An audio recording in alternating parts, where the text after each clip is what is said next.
A spokesperson from the Palo Alto Fire Department tells us that they were monitoring the creek before it flooded, but they didn't have the resources or a big enough time cushion to warn the people living near it. The city says the crews routinely check the creek for debris both before and during storms.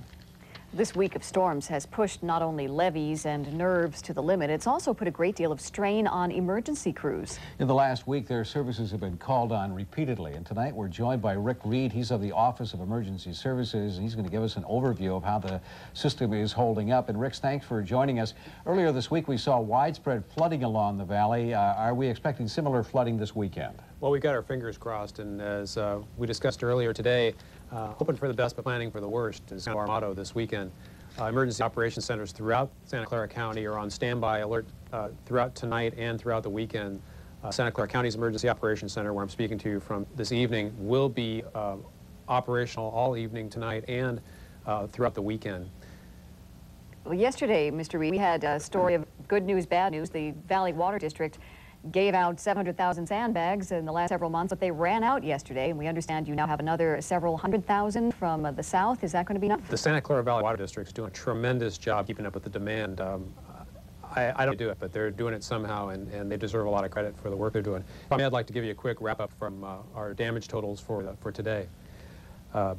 Public damage, about $590,000. That's public roads, public building damage. Private damages, $10,125,000. Damaged areas include Campbell, Los Altos, Los Gatos, Milpitas, Montessorino, Morgan Hill, Mountain View, Palo Alto, San Jose, Santa Clara, Stanford, Sunnyvale, and of course, unincorporated county. We've had 1,105 housing units damaged.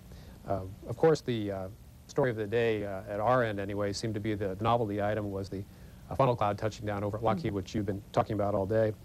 Got a lot of attention, got a lot of calls on that. We've got 3 shelters open throughout the weekend.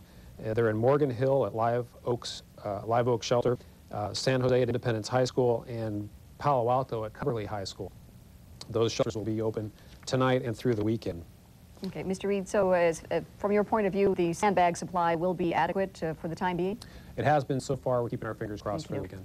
Okay, and how are your crews holding up? They've been working some very long hours. Yeah, people are starting to get tired. And do you need volunteers? Volunteers can call the Volunteer Exchange of Santa Clara County, and I can have that number for you after this interview. I'll get it to you. Okay, thank you. All Mr. right, Rick Reed of the Office of Emergency Services. Appreciate your time. Well, up next, we're going to take a break in our storm coverage to bring you something a little more fun. We're going to meet the man behind Dilbert. And also in our tech report, a local high-tech company got a big boost from investors today.